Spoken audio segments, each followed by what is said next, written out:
is that can we take 30 seconds, maybe a minute tops? Can everybody get up? Can we fill these first like 5 rows? Because this feels like an old church service that I was once at and nobody cared, so let's at least everyone come up and then I don't have to yell and I don't have to use the microphone, and that would be great. Thank you.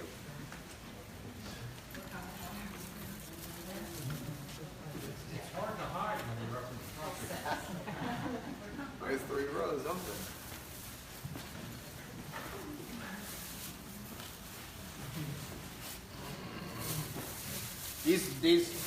Coincidentally, these 2 front pews are wide open. I don't spit a lot, I promise. Missed maybe now and again, but no major saliva issues. So, all right. So, again, thanks, Mark. I didn't know either he's lying or he really does like me. I didn't think he liked me that much. That was super nice. My name is Koch. I am the Executive Director of Surfside Recovery Services and Surfside Structured Sober Living. Surfside Recovery Services, I founded last year. We were an LLC. We shifted into a nonprofit November of last year. So we have a couple things that we do. Surfside Recovery Services provides free advice, free case management, potentially free interventions with families. We do individual addiction counseling and family counseling. And then we also have Surfside Structured Sober Living, which is our men's fairly long-term extended care program, non-clinical extended care. It's 3-month minimum. Average length of stay is 4 to 5 months. There we do heavy 12-step immersion coupled with vocational work. So all of our residents build resumes, cover letters, reference lists. We do adventure-based activities. So our phase 3 guys this morning were out shark fishing, and everybody else is currently in Virginia at Shenandoah National Park camping for a few days. So we do a lot of these different activities to expose guys back into the real world, because we are firm believers that getting a job right out of treatment will absolutely not keep you sober. My experience over the years is that it's just, that's what young guys typically want, but that doesn't seem to work. My personal experience is that I started being an idiot when I was about 12. I enjoyed being an idiot. I went to military school when I was 14, got kicked out of military school. I started getting in trouble in high school, was kicked out of high school military school in 8th grade, had problems in 9th grade, was kicked out of OTEC school. Somehow they pushed me out of high school. I did get a diploma. They kind of just shushed me out. In the midst of that, I spent about $25,000 worth of lawyers from different things that I was doing to get arrested, therapists.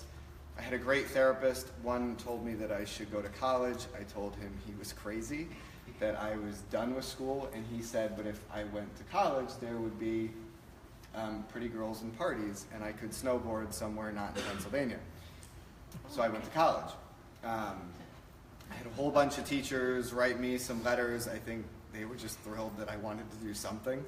That I ended up in Burlington, Vermont, where I quickly became an entrepreneur out of my dorm room. Proceeded to get in trouble, and ultimately after 9 arrests, felony narcotics charges, 2 DUIs, I did get sober March 7th, 2005, 2 days after I turned 23.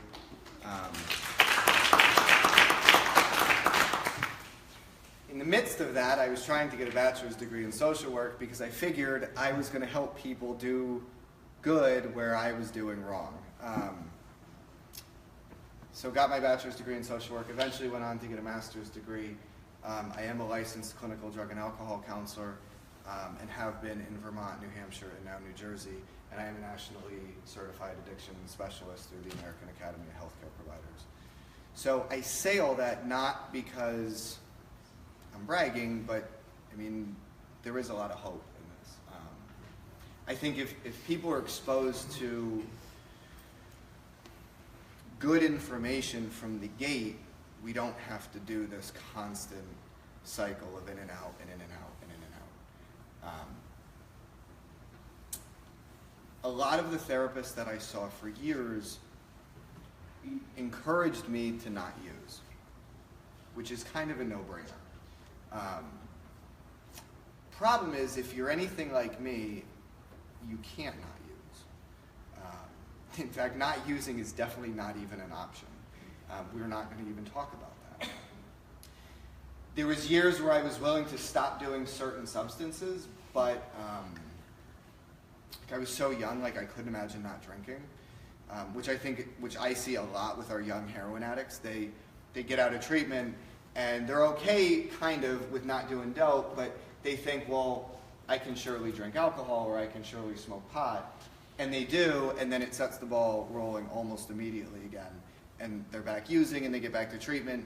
And it's almost as if Nancy Reagan is running the treatment center telling them to just say no, and they wonder why they can't just say no. And I've met these young guys over and over and over that they start to think something's actually wrong with them, like different than other people, because it does get to the point where people do want to get sober and they actually can't get sober. And they don't know why they can't get sober. And they're under the impression that if they want it bad enough, they just won't use. But my experience is that wanting it bad enough isn't enough to actually get somebody sober. So what I wanted to really talk about tonight is something that I'm about to finish writing a blog and put it on our website. But it seems like over the last few weeks I've been getting a lot of therapists that are licensed in multiple things but don't really know a lot about addiction, saying to me, well, why the 12 steps? It doesn't really work. I watch people go to 12-step recovery and they just relapse and come right back out. So what's it going to do? About 10 years ago, I was doing an internship and I was working on a drug court, and people were getting sanctioned because they weren't doing what they were supposed to do, right? Which I get. But the sanctions were things like go to 2 meetings a day, or go get a sponsor, or we're going to sanction him to work the first 3 steps. And finally, after sitting there a couple weeks, I said to the judge back in like the case management meeting, I said, Your Honor, I said, do you know what this stuff is for? And she kind of looked at me with this like taken back attitude of how dare you, but like she actually said, I mean, isn't that what they're supposed to do? And it spawned a really good conversation, because you can't, right, like this whole recovery bit is like you can't lead a horse to water that doesn't want, or you can lead a horse to water, but if they don't want to drink, they're not going to drink. We all know this, right? If you don't know why you need to drink water, you definitely aren't going to drink water. And I'm convinced that it's not that, see, the divide is that the 12-step recovery programs are supposed to educate the people coming in. But the 12-step recovery programs are so tired of chronic relapsers and people who don't appear to be engaged that they don't necessarily pounce on top of the new guy coming in the door and lay out the program and explain it to them. They say hi and they're polite, but not all meetings are grabbing these guys and explaining what's going on. So they come in, they sit in the back, they play on their cell phones, and eventually leave because they're bored. You know, I'm not saying that this is every population. Like, I primarily deal with 18 to 35-year-olds. What I see in 18 to 35-year-olds today is very, very different to what happened when I got sober 12 years ago. When I got sober 12 years ago, my cell phone played one game, and that was Snake. I didn't like it, so I didn't use it. Right? So when I went to the meeting and I felt uncomfortable, my only option was to talk to the guy next to me. But what I see over and over and over is these young folks, girls and guys, they go into these meetings, they sit in the back, they play on their cell phones, and the old-timers in the room don't necessarily understand that they're uncomfortable and that they're using it to hide. The old-timers in the room say, oh, well, he doesn't want it bad enough. I'm not going to waste my time with those who don't want it, which is what the literature actually says, so they don't. it's not about that necessarily. It's about the person doesn't know how to engage. And if you are related to a 25-year-old, you know that that cell phone is not going to leave their hand. And in the middle of a conversation to you, they'll be talking to you, but they're scrolling and they're flipping, and God forbid they miss some sort of post. So back to these therapists that say, well, why don't you use like other methods like CBT or something like that? Maybe that's more effective. But I actually don't think it is, and I actually believe with every ounce of my being that the 12 steps are a very deep and effective form of cognitive behavioral therapy. Getting somebody to understand that process is the trick. And if we don't understand what the problem is, we're not going to be able to understand why we need the solution. For instance, if I'm driving a car and I feel a da-dum, da-dum, da-dum, da-dum, and I pull over and I just look around and I think, the noise stopped. I must be okay. And I pull out, da-dum, da-dum, da-dum, da-dum, so I pull over again. I think, and I look around and I don't see anything. I think, okay, well, I don't hear it. Must be no problem. And I pull away, da-dum, da-dum, da-dum. Now I pull over for the third time. Now I get out of the car because clearly there's still a problem. But mind you, this is my third time pulling over. So now I get out of the car and I look around the car and I see that I have a flat tire. And I think, wow, that's a bummer. And I get back in the car and pull away. Nothing's different. Like I still have that flat tire. Just because I see I have a flat tire doesn't mean I'm actually going to get help with that. And what happens with addiction is that people see the flat tire, they acknowledge that they have a flat tire, but they think all they need to do is get on their knees and blow some air in the flat tire and they'll be good to go. They don't realize that they have to take it off, change the flat tire, maybe call AAA, maybe phone a friend, right? Do all these other things to change that tire so they can actually move again. They just want to look at it and say, yep, tire's flat. But this time when I pull away, there's going to be air in it. And that, all of that misinformation, I believe, comes down to a lack of understanding on the first step. So I'm going to ask some questions. Maybe I'll just ask one question. It doesn't matter if you're in recovery, if you have a loved one in recovery, but to entertain me, just follow along. Who thinks they understand what powerlessness is? Raise your hand. Okay, so look around. So keep your hand up, put your hand back up. All right, so look around. So this many people roughly think they understand what powerlessness is. Oh yeah, you put your hands up. Who believes that an addict or an alcoholic can get sober with willpower? Raise your hand. One, it's okay if you do. Some people do, some people don't. If you do, go ahead. Honestly, raise your hand. Maybe? What do you mean depends? Sometimes I don't think willpower is just law. You have the will, but it's so powerful. So then no. Right, I'm saying willpower alone. I'll make it clear. On their own will. What if the addict or alcoholic really makes that decision and really makes that choice to not use? Do you think that would be suitable? Who doesn't know? Who doesn't care? I do this on a regular basis in different treatment centers, and I always have to ask, well, who doesn't care? And like half the room's like, no, I don't care.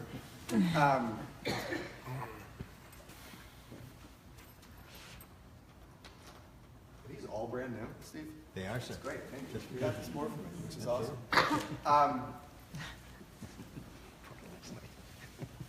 Have any of you heard an addict or an alcoholic say, well, this time is going to be different? How do you know? How do you know it's going to be different, right? And some of you may say that. How do you know it's going to be different? Well, how do you know it's going to be different? Where does that decision for it to be different come from? Maybe. Held That's the right. others. Their will. Their will. Their will. Their brain. Right? Your willpower is your ability to choose. It's the mechanism in your brain. Your will is your thinking power. It's the ability to make a decision. If you look it up in the dictionary, you may get some sort of definition that says like the mental powers which choose. The funny thing about this is we often say, and when you ask addicts or alcoholics, do they have willpower? They will say no, and then you'll say, well, do you have a choice? And they'll say absolutely. But if a choice is willpower, how is that possible? Like how can you say like my willpower isn't going to keep me sober, but now I can choose to not use? Right? And I'm not saying choose to use, I'm saying choose to not use. There's a difference. Right? Choosing to use is simple. We can all, addict or not, we could all choose to leave right now and go to the bar and drink a beer. But the question is, can you choose to not do that? And hold firm on that decision? You follow what I'm saying? Most of you, if you're not, I mean, I really don't know who I'm talking to. I'm going to assume most of you are family members. So I'm going to be willing to put money on the fact that most of you family members who are not addicts will make a decision right now to not go drink a beer on your way home, and we'll just go home. Problem solved. But for some reason, the addict can't seem to do that. They will tell you they are making a choice. There are professionals who will tell them to make a decision, make a firm resolution. But like back to that word powerless, like how can you say I'm powerless, but today I have a choice to not use, right? So this book is old and it's little. This is the big book, even though this is small. This is the big book of Alcoholics Anonymous. In most of my clinical practice, whether they know that I'm talking about this or not, I resort back to this book.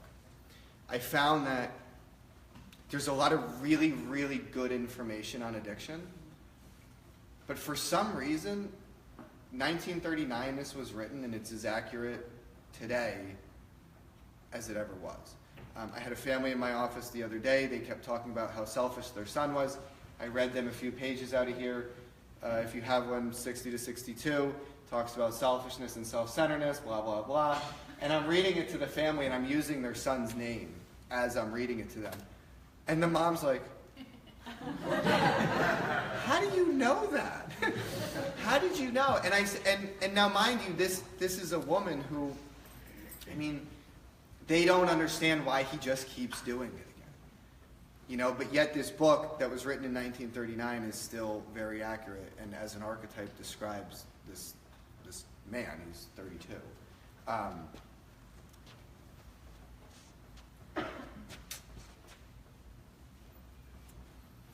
So it talks in here. So I know a lot of stuff. I can't spell worth a damn. So if I spell something wrong, just ignore it. Pretend it's right. You'll make me feel better about myself. So if I say I'm powerless, what does that mean? Right? Because and here's why this is important. I didn't say this. It's important because 99, Mark, maybe you'll agree or disagree, 99% of the treatment centers nationwide, and there's hundreds and hundreds and hundreds, 700 in West Palm County alone in Florida, hundreds of them.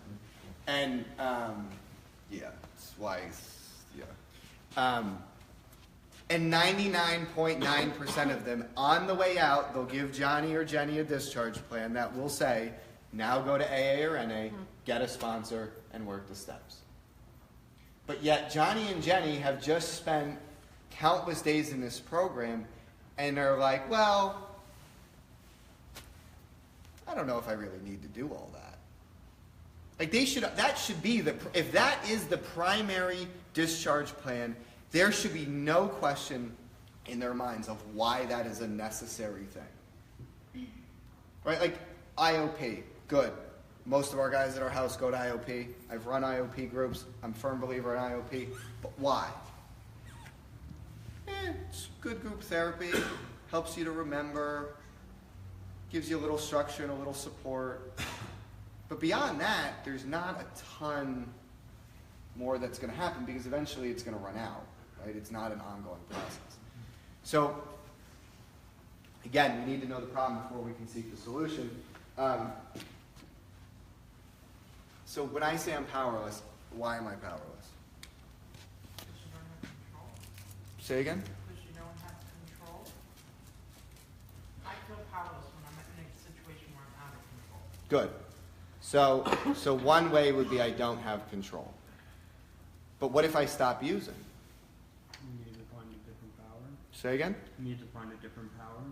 Well, yeah, but let's talk about why I'm powerless.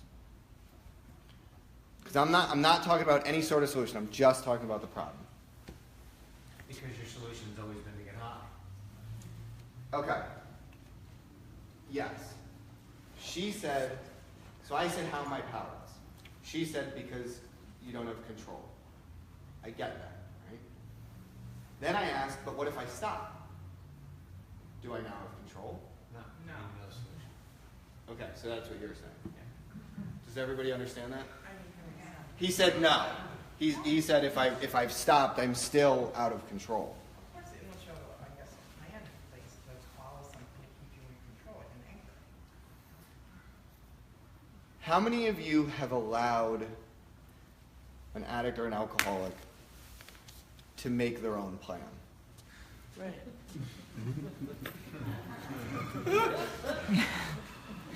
Think about how funny that is. And like I get it. They have to want to participate. But that's scary. That's like letting a diabetic who's about to have, and I worked at a methadone clinic for 3 years, and we had a ton of diabetics who were like prepared to have amputations and things, and they would come in for group with like a 2-liter bottle of Coke and Doritos, because that was their decision. I mean, we would literally have to take the stuff from them and have to take it outside because they were powerless. They didn't have the ability to control that decision. And then we would say to them, well, why don't you make some healthy choices? But that's insane on my part, right? So y'all heard about that mind, body, spirit thing? Yeah. All right. Huh.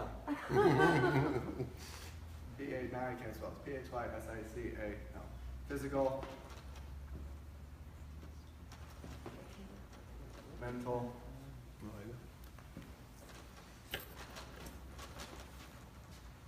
What does that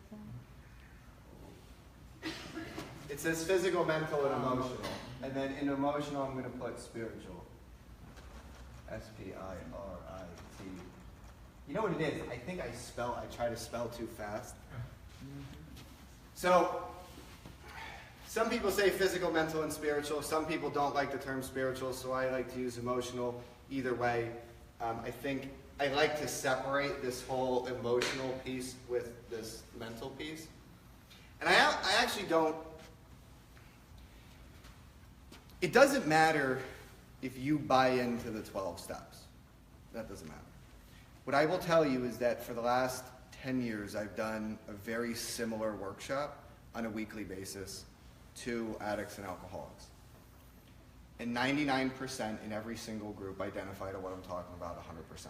So if you don't agree, that's okay. Take it for what it's worth. So the physical is what? What's the physical piece? Withdrawal. The neurological. No. I'm not going to get into any sort of like science stuff. No. Like your body addicted to the substance. So that could be some of it. She was saying the urge. Talk to me about the urge a little bit more. Feel good instant. Instant gratification. You're physically addicted to whatever it is. Not everybody is, though.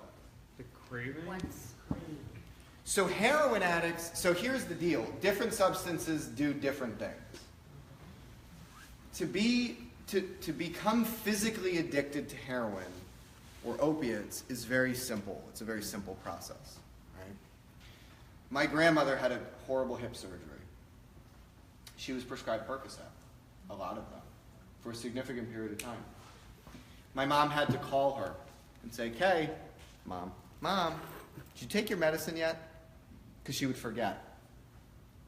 I never forgot. In fact, I would take a couple extra early just in case.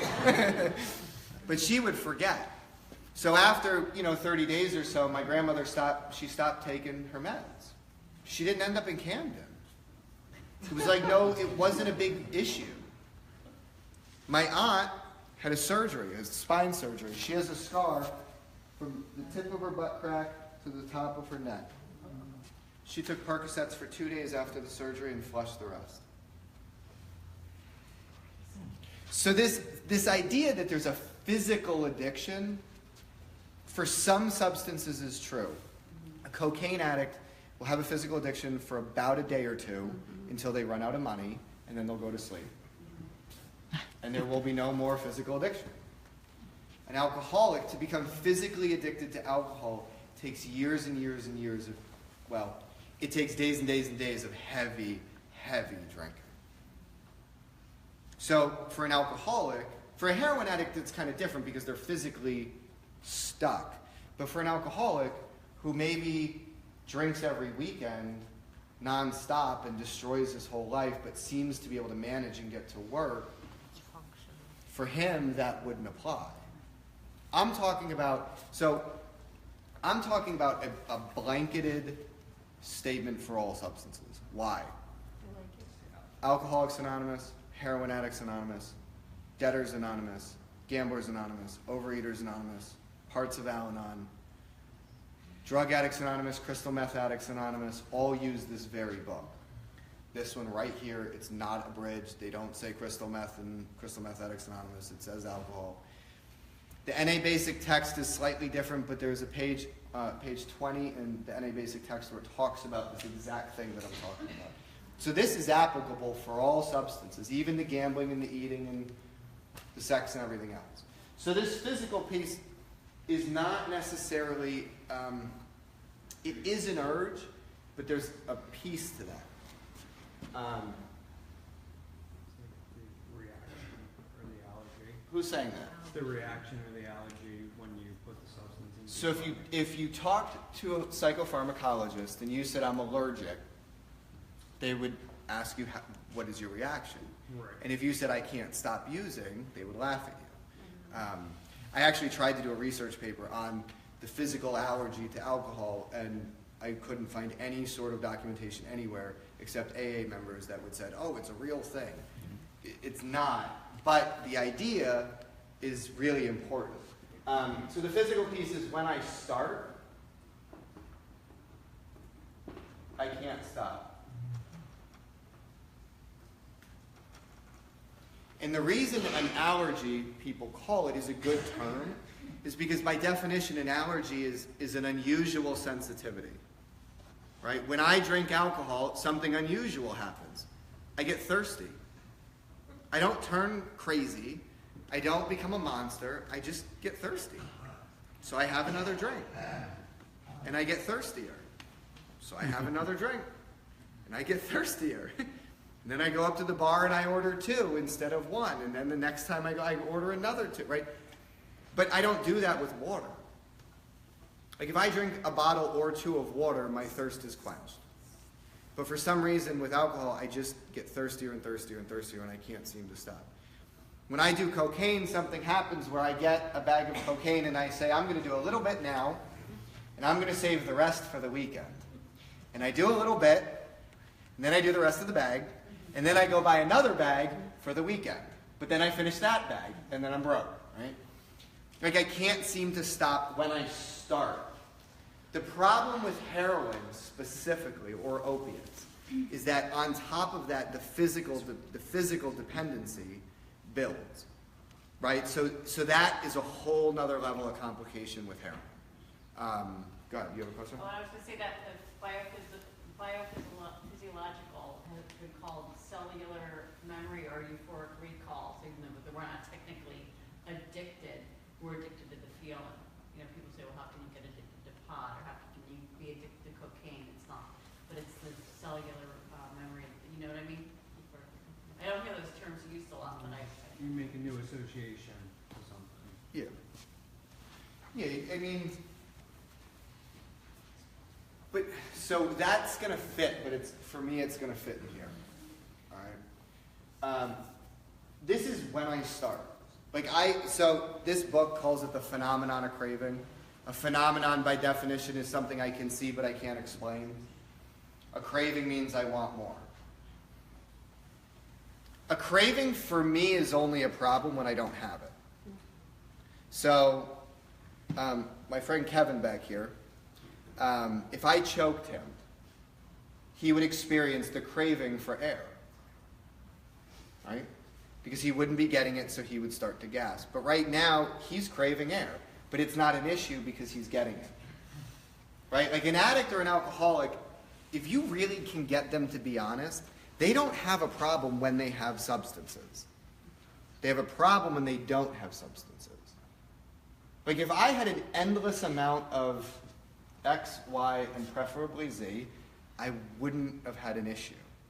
I would have just gone about my day. I drank to clean the cabinets. I drank to do the dishes. I ate Klonopin to walk down the street. You know, like whatever it just becomes this normal piece, right? Heroin addicts, a lot of you who have loved ones that are heroin addicts, yeah, they like to get high, but once they really get stuck in this grip, they're just using to feel normal, like to not be sick, right? It becomes this like whole different thing. So that physical dependency is like another level of complication that isn't really covered. This mental piece, all right.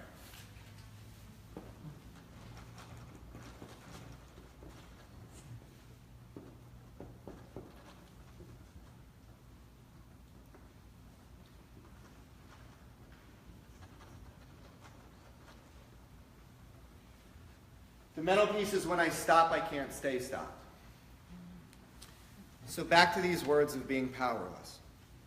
If I'm truly powerless, Something's more powerful. yeah. You know, like I can't just say to you like, well, I'm not going to do it again. Like at 12 years sober, I would like to be able to say, I'm never going to touch a drink or a drug again. Problem is, if I say that, I'm now also saying I have power. I can control this. Well, if I can control this, I'm not powerless. If I'm not powerless, I don't need to go to AA.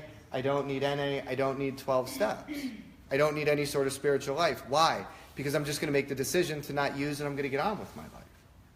Right? It becomes incredibly subtle how it works. So when I stop, I can't seem to stay stopped. That's the issue. I picked up felony narcotics charges. I walked to this guy's house, and I tried to buy more drugs. I couldn't seem to connect the dots from point A to point B. I picked up my second DUI. I go from the jail to the phone. I call my friends. I say, I'm never going to do this again. Like, I can't keep doing this. They finally come out and get me. I go home. I shower, get my skateboard, head down to Pearl Street Beverage, find myself at the liquor store, get a 12-pack of Budweiser and a bottle of Patron, and I'm thinking, I wonder where the party's going to be tonight. I can't even remember what happened. What this says,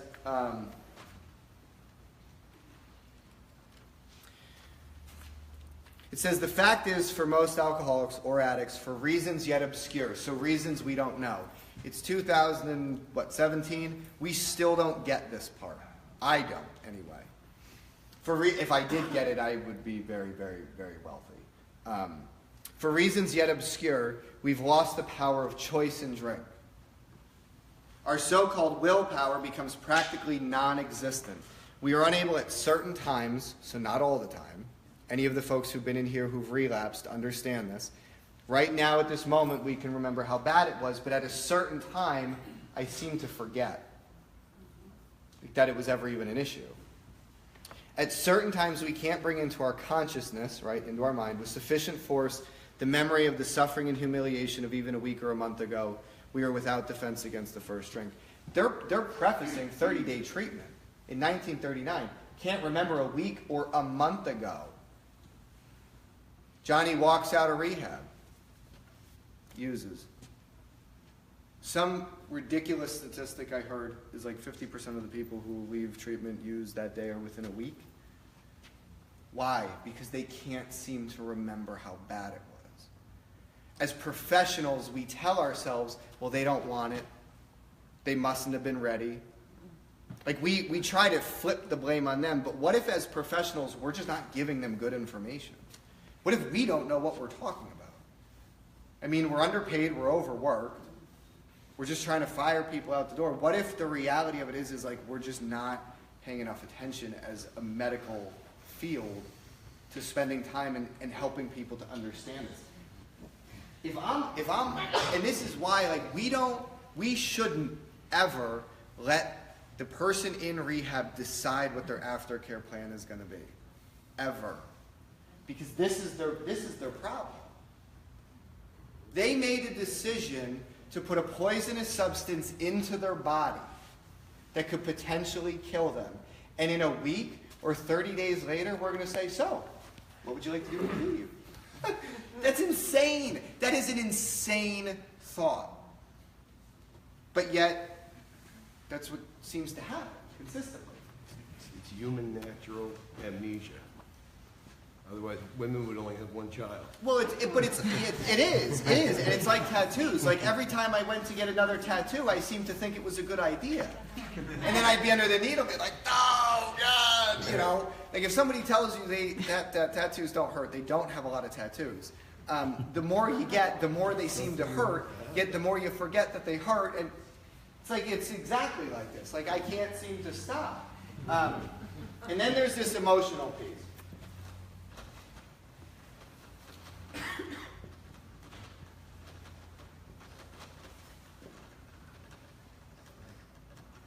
That says restless, irritable, and discontent. Ask yourself if your loved one, when sober, is restless, irritable, or discontent. Right? Discontent with what they have. If I just had a better job, if I just had a prettier girlfriend, if I just had a man that made more money, if I just had a this, if I, whatever. Restless, irritable, discontent. If I went to a psychiatrist right now and I said, Doc, I can't sit still. I hate everybody. My life is horrible. Things are my boss won't leave me alone. If I could just make more money, what's he going to diagnose me as? Anxiety, depression. Here's some pills. Take care of that. Huh? We got pills for that. You know, and I'm not saying, like, look, my master's degree is in mental health. I'm not saying that legitimate mental health is not there, because it is, very much so. But a lot of these folks, the issue is they're just struggling with addiction. And they're under the belief system that if they just don't use, they'll be okay. Right? So they'll go to treatment, the substance is removed, and then they don't use. Problem solved. But if you really understand this, the problem actually gets 10 times worse. So I think the little description they put on the Facebook today was something like, I was going to talk about the necessity of aftercare or whatever. The necessity of aftercare is because this is the problem. See, what happens, and I'll just read it right out of here. I don't make this stuff up.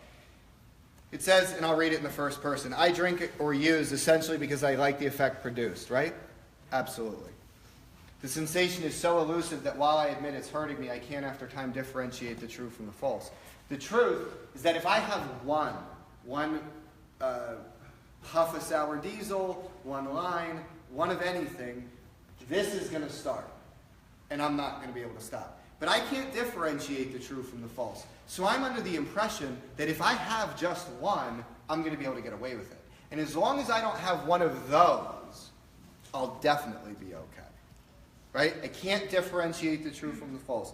To me, my alcoholic or addict life seems to be the only normal one. right? Every 23-year-old is in and out of treatment. Every 23-year-old goes to jail on a consistent basis, right? Everybody's constantly getting in trouble with their families and lawyers and whatever else. I'm restless, irritable, and discontent. This is what you want to pay attention to. I'm restless, irritable, and discontent unless I can experience a sense of ease and comfort that comes at once by taking a few drinks. Drinks which I see others taking with impunity. Impunity is without consequence. After I succumb to the desire again, as I always do, the phenomenon of craving develops. That's this piece, this physical piece. I pass through the well-known stages of a spree. I wake up remorseful with a firm resolution not to do this again. Mom, I'm never going to do this again. I promise, Mom. I can't do this anymore. This is repeated over and over and over. And unless a person can experience an entire psychic change, there's very little hope of their recovery. Next paragraph, it says, on the other hand, and strange as this may seem to those who don't understand, once the psychic change has occurred, then the very same person who seemed doomed, it basically says they get well. And I'm gonna end up on this. For years, I was under the impression, as an addict and as a clinician, I was under the impression that the substance was my problem. I'm today 100% convinced the substance is not the problem, and it never will be. It's the solution, right? The problem is I'm stone cold sober. I got a bad case of sobriety. That's my problem. I can't handle being clean. So I become restless, irritable, and discontent. And what happens is my mind starts to say,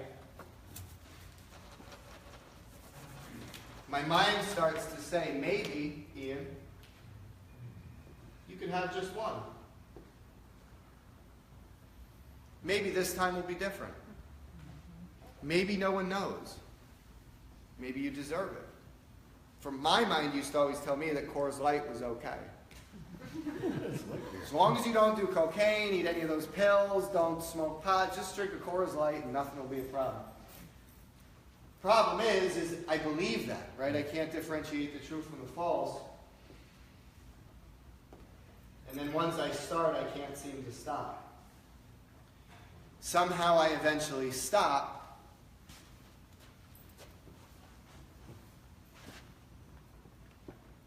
And I become sober again.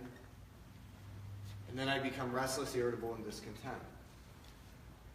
And I can't seem to manage sober. My mind says, well, maybe just one, because that'll take the edge off.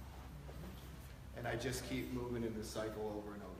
So when I say, my name's Ian, whatever, I'm powerless over alcohol or drugs, and my life has become unmanageable, I'm powerless these two ways.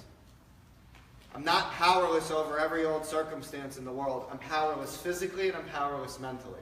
I'm powerless physically because when I start, I can't stop, and when I stop, I can't stay stopped. When I say my life has become unmanageable, my life is unmanageable not because I steal from my grandmother and because I crash cars and because I get DUIs. My life is unmanageable because in a state of absolute sobriety, I feel unbelievably chaotic in my head. I can't sit still, and nothing is ever good enough. If an addict understands this, step 2, came to believe that a power can restore us to sanity, becomes believable. It becomes an actual necessity. Because if I'm a real addict or a real alcoholic, when I understand this, all I understand is on my own power, I'm going to get drunk or get high. Guaranteed. So therefore, step 2 and step 3, 12 steps, whatever, or sober living, extended care, IOP. Like if someone truly understands this, when they're presented with an aftercare plan, it's not, I'm not going to do that, it's thank you for the opportunity. Thank you for allowing me to continue on my recovery because I understand that I'm not going to do this anymore. That's all I got. Take my cards. If any of you need tips, advice, want to email me, tell me I'm crazy, whatever you need to do. Do you have this speech on YouTube where you talk I think she's got it right here. You can go to our Facebook page, Sheds Light, and there will be a streaming video from there. Are we gonna do questions? We can. Yeah, I want to do a couple questions. All right, so I didn't want to do this. So we'll run to it's worth it. All right. So, being a family member and a codependent, I have that cycle when I don't have any addiction issues at all. Absolutely. I watch my son, and I do that over and over and over and over again. As an archetype for addiction, real programs need to be talking about this as an archetype. Because this, if you get this, you can start to find freedom, whether you're a family member or not. Because if you get the problem, then a solution becomes interesting. Because I want to just spin off of that, because when you get to the third part, as a dad, somebody's being restless that you think is in recovery, oh, I'll buy that car. I'll help them with some money. Like, you try to soften that landing, and it has never worked for me. It's never worked for me. Nor has it worked for my qualifier, which, is really the whole thing. Why is that? They've got to do it. They got to do it. Like there's a way, so like some of the stuff we do is we coach parents a little bit. Like so a family member can call us and say, hey, he's asking me to pay this money for this, what do you think? And we act as a sounding board. Like we coach them through. Because sometimes professionals they like that better than somebody else. But either way, like having that ability to bounce your thoughts off somebody is really important, because I think, maybe Mark said it, we're blinded by love. Right? As a family, in most circumstances, it's important to do the opposite of what you would do for a healthy human being. In most circumstances. Go ahead. I've been recovering for a long time, trying to help people. I remember my first year, and I was a lot older than that. I was 13, stopped taking those. And I truly believed when I stopped, I was believing I was never going to have fun again. And I had 2 kids and another kid on the way. And now, when I talk to younger people, they pretty much they're caught. They think there's no way out. And I try to share my experience. I was an older guy, making money and not the other. But how do you melt that iceberg? I just try. Like I lost a nephew that was 30 years old next year. This time. Sorry. And he overdosed once before. And where he pointed, I said, "Look, you're gonna die if you don't stop. You're gonna break everybody's heart." And I just couldn't get too hard.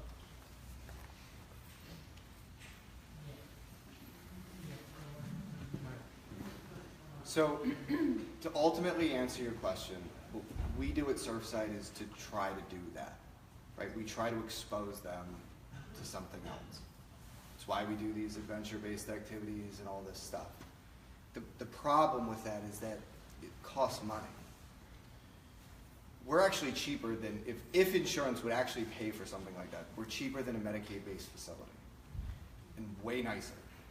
But insurance can't or won't ever pay for somebody to go hiking or to build a resume or to go skateboarding, right? What they'll pay for is them to sit in a group. So the disconnect and what is happening in addiction treatment is these young adults are bouncing in and out and in and out and in and out. And when they're exposed to recovery, what that looks like is sitting in a circle hour after hour after hour. Hopefully they get to watch a video and then being told, all right, now go get a job. So they get a job for $8 an hour pumping gas at Wawa, and they're like, this sucks, I'm getting high. It becomes a no-brainer. So I think, it's a huge issue, you know? I think what you can do personally is a couple things. You can lobby about having these alternative options covered by insurance. That's one thing. But that's like a end game, right? I think what you can do is you can find young people's AA meetings or young people's NA meetings that seem to have, you can look, and I know AA specifically has young people's meetings, right? And you can find those groups, and at least grab them and drop them off at that meeting. So maybe they can see some folks, because that was kind of my experience. You know, I saw some young folks, they seemed to be not as miserable as me, and that was a little bit attractive.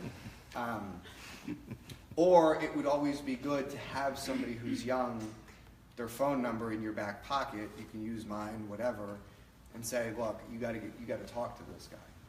Like maybe he can help, you know, and eventually I will probably be too old and they'll look at me and be like, he's wrinkly and he's got tattoos, I don't want to talk to him.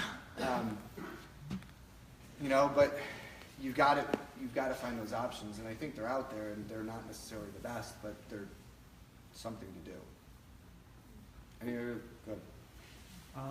First, thank you so much for this presentation. I thought it was excellent.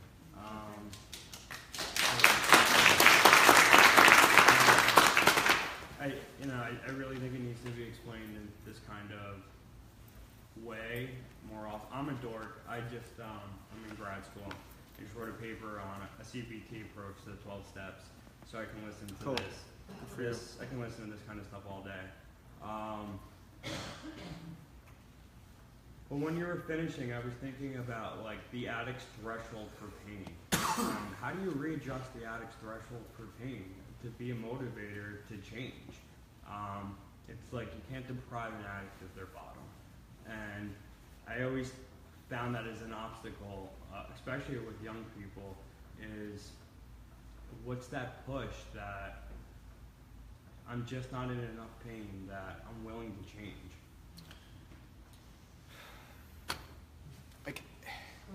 I get so frustrated. Like I started Surfside because I get so frustrated with what's out there. Time is your answer.